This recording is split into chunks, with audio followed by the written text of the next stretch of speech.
This is Your Life, and just a few paces from here is the Theatre Royal Windsor, where I'm hoping to surprise one of Britain's most popular comedy actresses, who is currently celebrating 40 years in show business and films. Tonight she's starring in Music Hall, displaying her manifold talents for the multitude. The show is about to come to a close, and I'm going to join the final moments, aided and abetted by the Master of Ceremonies. So I'm due on stage.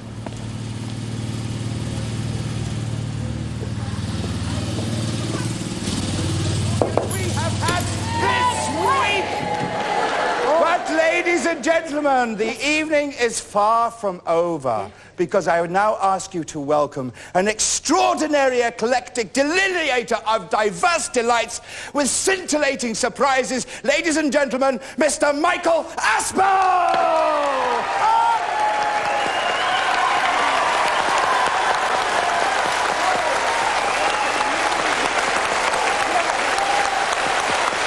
Thank you, sir.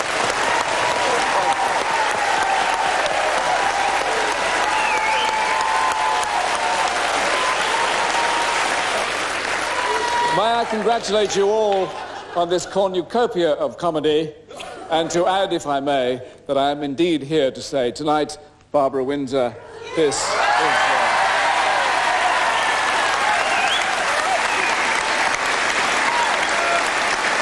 Darling, you can't do my life. Well, So naughty. Well, I just don't know what to say. Me speechless.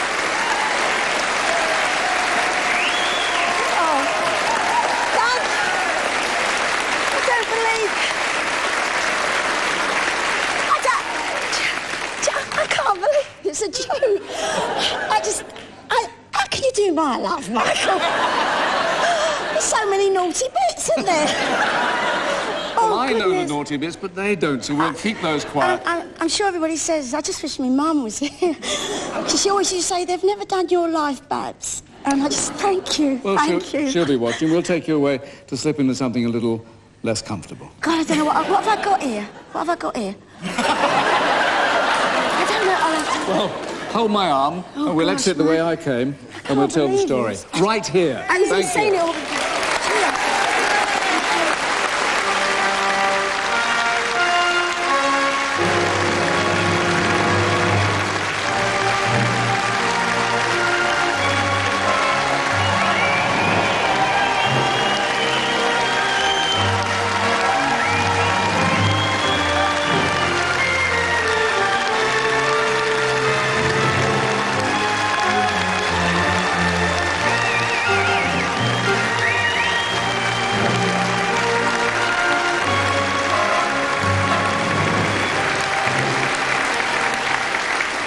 Thanks for that. We all enjoyed that.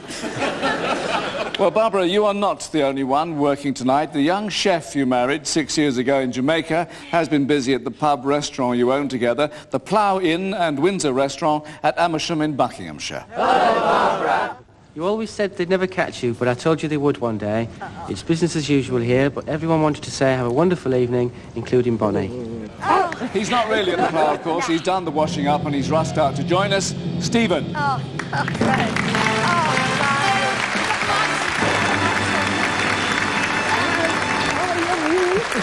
I love you.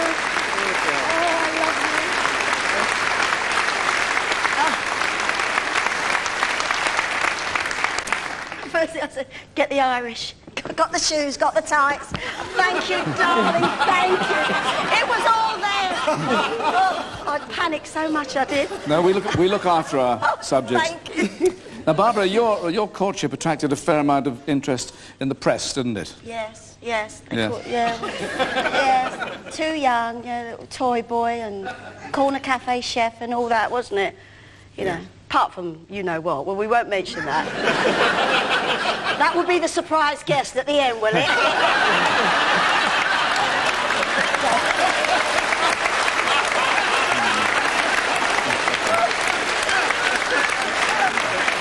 I like to live dangerously, but not that dangerously. No. Well, Barbara Windsor, this is your life, and you were born in the East End, Angela Street, Shoreditch, just before the war, and christened Barbara Ann Deeks. Yeah. That's the lovely you, aged 2, just managing to keep still, with your parents, John and Rose, making sure that you do. Yeah. When your father was called up for the army, you moved with your mother to her parents in nearby Stoke Newington. Yeah. But your grandfather, Charles, was in the business and playing the local clubs, billed as the versatile comedian. Yeah. He encouraged you to go to dancing classes with Madame Behenna and her Yes. juvenile jollities, and you go to Church Street School. But aged 13, the lure of show business gets you, and you transfer to the Ada Foster School at Golders Green Hippodrome. To get rid of my Cockney accent. Yes. Worked very well, Yes. didn't it? You're signed up for your first ever professional stage production, Love from Judy. Someone else in that 1952 show would like a word, June Whitfield. Oh, June. Hi, Barbara. Do you remember when we were in the musical Love from Judy at the Savile Theatre with Jean Carson? It was quite a few years ago, and it was about a young girl growing up in an orphanage.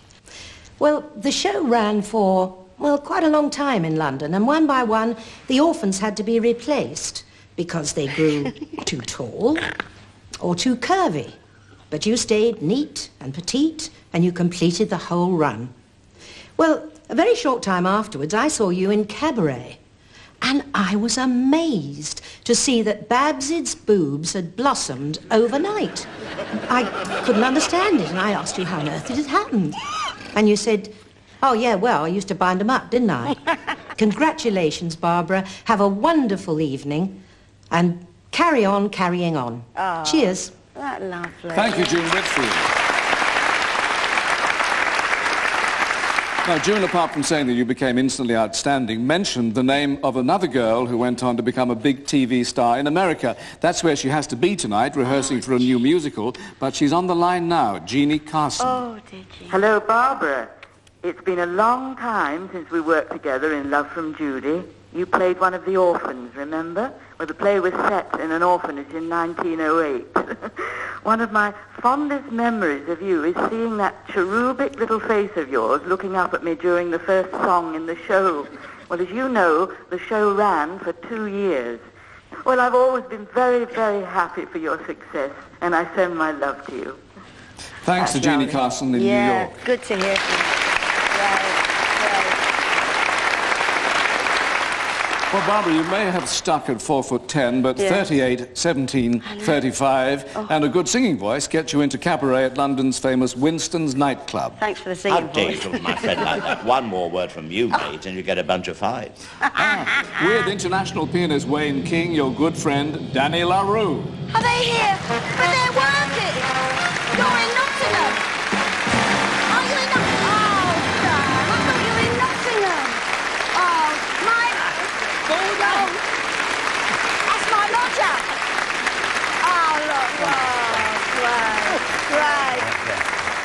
great. Would you kindly explain? Explain. Well, you see, she was almost as pretty then as she is now. And of course, I was a big bird, and 6'2" with the Bristols and everything. And we used to have the motor shows and the farmer shows. And the one fella only said, oh, I think she's bloody marvellous. He said, look at her, look at those.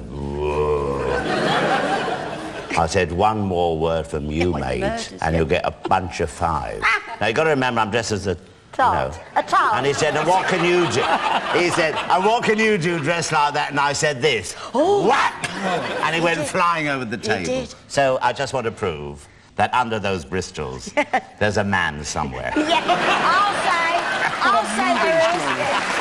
Thank you, Danny LaRue. Wonderful. Wayne King. Thank you. Right, good. Oh, there we go. He's staying with me at the moment. Oh, that's great. You joined the renowned theatre company of Joan Littlewood at Stratford East in 1960.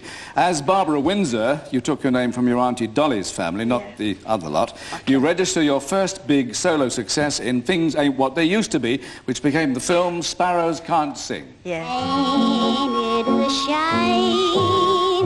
Kisses can't fly. Let be no more. Goodbye, but all I can do is lie here and sigh.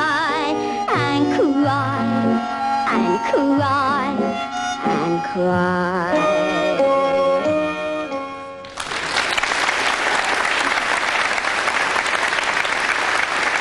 Well, the man who wrote that and a lot more is on holiday in Crete tonight, but he'll never forget your performance, Lionel Bart. Lionel. I've got to say that I'm happy to be part of your life, and I'm happy to have you as part of mine. You've always been there for me, fair weather and foul. And I'll never forget you on the very first night of Things Ain't What They Used to Be in 1959 at Stratford East. You stopped the bloody show on the opening there. I mean, it was quite incredible. And you've always blown me away ever since then. Thanks for being around, Babs. Good. Thanks, Lionel. Thank you, Lionel Bart.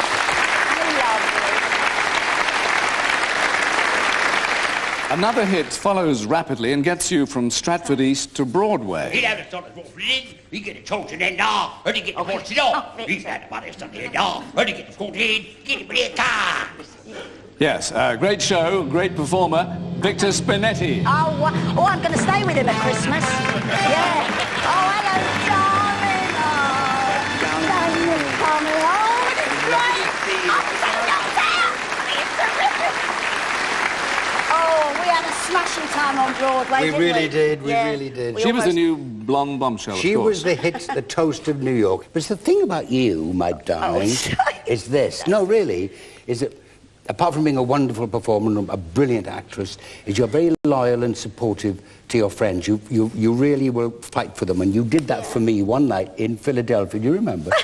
It was the second night of the performance, and we'd just done Act One.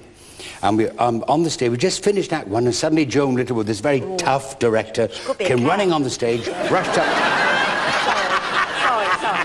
Sorry. That's all right. Sorry. Yeah, I remember this. Remember? Yeah. And she rushed on stage and said to me, "You're fired," right? She said, "Go and get out of the... Jerry, give him his ticket, send him home, you're fired." And Barbara burst into tears, and Joan said, "If he's upset you, my darling." And Barbara said, "No. He's not upset me. You've upset me. How dare you come on the stage and talk to an actor when we've got the second half to do?" And she said to this really tough woman, "Go back now." And then through her tears and said, "All right, darling." Babs, I wouldn't have missed this for the world. But you're wonderful. I have such good Love you friends. so much. You're Shut all up. good friends. Yeah, They're Victor lovely. Spinetti. Well, you know what actors are like.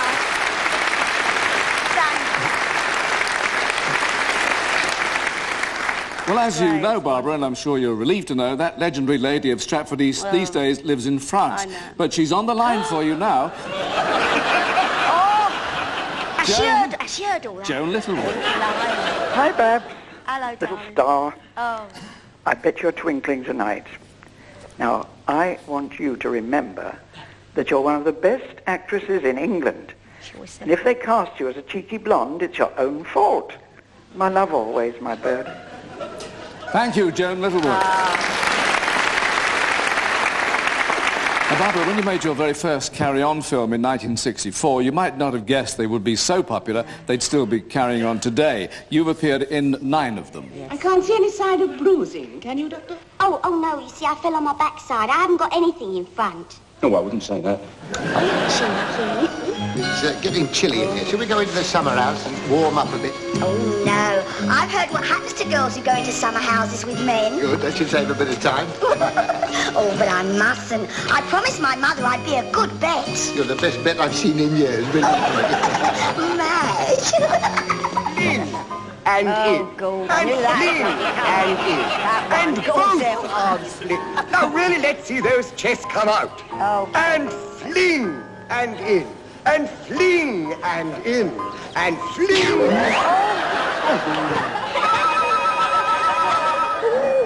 Matron, take them away.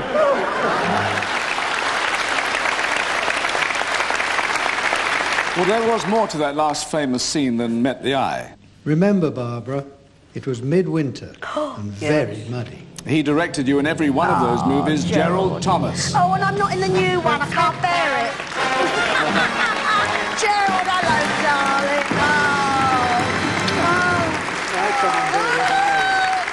No. Oh, wonderful. Oh, thank you. not in the new movie, you know. It's a disgrace. Well, let's talk about the old one. It wasn't perfect bikini weather, obviously. By no means, no. I said to you, oh, well, my feet are sinking into the mud, and you said, I'm not employing you for your feet. That's right. Yeah, so I treated like a load of... We were. It was a disgrace. But we loved it, yeah. I'll never forget the time when you were in the middle of a field of mud with 200 hippies, and you had a throat mic on and you forgot all about it. And then next day in rushes, loud and clear out of this very pretty little face, came that Jerry Thomas. He treats us like a load of... You can't say that, dear. Muck. Well, she meant it kindly. Thank you, Gerald Thomas. Thank you, Gerald. How's Barbara, all right? Yeah.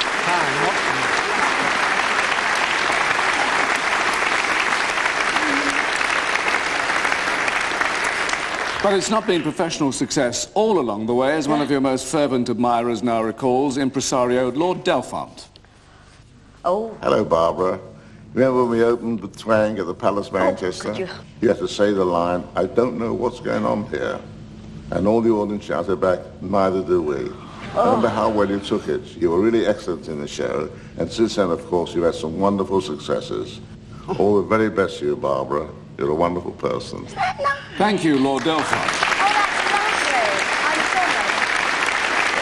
sorry. 1970, in a new West End musical, more than compensates. It was called Sing a Rude Song. I always only have it if you fancy it. If you fancy it, that's understood. And suppose it makes you fat, oh, don't worry over that. Cause a little what you fancy does you good. And from that hit show, your co-star, Dennis Quilly. Oh, Dennis, he was wonderful. I loved it. Dennis! Oh, my God, you were... Oh, Dennis, how lovely to see you. Oh. I used to have lots of So, Dennis, she was Murray Lloyd and you were her husband, Alec Hurley. That's right, yeah. But in fact, we'd never met before we did that show. And we'd come to it from different areas of showbiz. And we kind of... we circled around each other rather warily for a day or two until we discovered quite quickly that we were actually rather fond of each other. Yeah, not me. Yeah. But more important than that, she had quiet. Yes. More important than that, she had a part here which was rather different from what she used to call her, I'll change the words a little, her bust and bottom show. She had not only to sing a dozen rather difficult and different numbers, but she also had to act the role of the immortal Murray Lloyd, and this was a challenge which, you won't mind me saying, which she found quite daunting. But she was not daunted. She rose to this challenge with great professionalism and great skill and great charm and gave a great performance. I think you'll agree, perhaps the best performance you ever gave in your life. I always think of that one. Yeah, Yes. listen, they want you to sing, if I start a number, will you join in? Which one? When I take my morning promenade, quite a fashion card on the promenade. Now I don't mind nice boys staring hard, if it satisfies their desire. If you think my dress is a little bit, that's it, just a little bit, but not too much of it. If I show my shirt's just a little bit, that's the little bit the boys admire. Good girl, well done. You remember it. Thanks, Dennis. Thank you, Dennis Quilly. See, I was so lucky I had such great leading men. They were just, all of them great. Obviously a happy show, and the success of that show sees you expanding your career in the 70s in the Threepenny Opera at the Piccadilly Theatre and in Twelfth Night at Chichester. Yeah. You survived 2 serious car crashes and you divorced your first husband, Ronnie Knight. The 80s see you rebuilding your career in the only way you know, with a lot of laughs. This time doing a summer season of the farce The Mating Game. Yes. And what a game you played when we went to the opening night of the opposition show in Scarborough. Your good mate, Jack Smethurst. Oh, Jack. I was talking about you yesterday. I heard all about the advert and so stop. And you look marvellous. Doing the Shakespeare bit. And I will do all about the bottom man. Jack, tell us what she got up to. Can you remember the incident we went to the Cannon and Ball show one night? We went to their first night. It was a marvellous. It illustrated to me how well loved and, you know, truly well loved by the general public Barbara really is. Because we went backstage, have a drink with the manager, do you remember? Yeah. And we get a bit near 8 o'clock, it's getting a bit late, and I kept saying, come on, Babs, let's get in. He said, hang on a minute, darling, finish your drink, etc., etc. Eventually, about 3 minutes to 8, we went into the theatre. And I've got to say, the Futurist, you don't actually enter the theatre from the back of the hall. You come in right next to the stage. And you'd made the papers a lot that year, do you remember? Yeah. And she walked through the door with me, and I've got to tell you, 1,000 people or 1,500 people stood up, cheered, do you remember? I loved it. You loved it? I thought it was for me, or Charlie Vance, but it's for you, actually. As a matter of interest, not only are you a star, a true professional, you're a very, very dear friend, and I'm proud to be here tonight. Oh, another wonderful leading man. Thank you, Jack Smithers.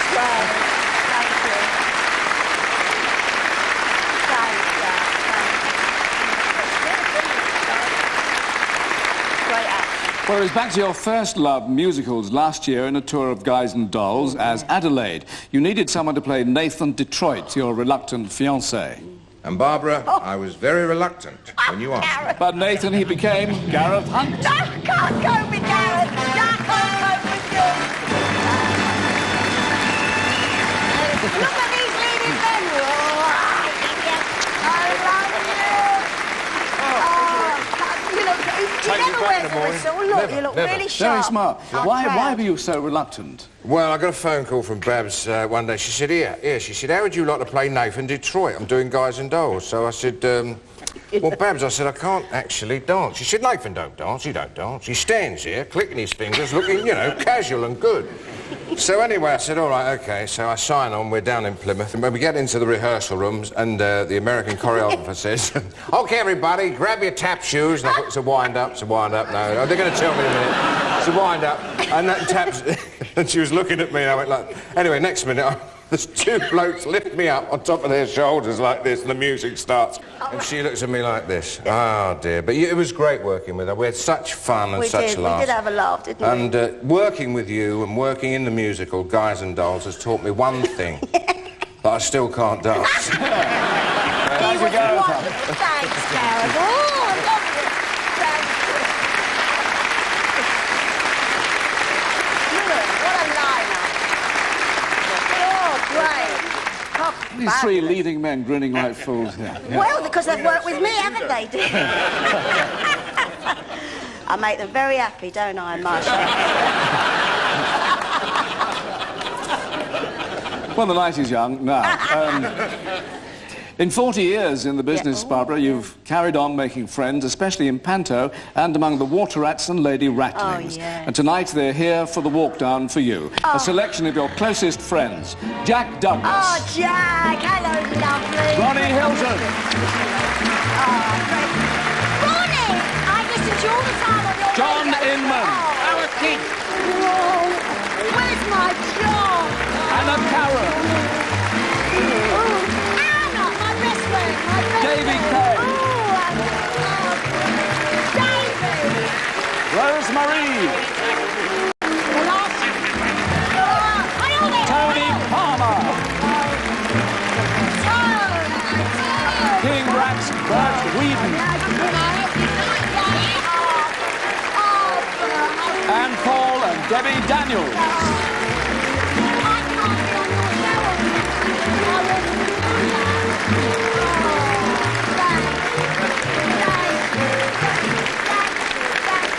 Barbara Windsor. Oh, Michael, bless you. Thank you so much.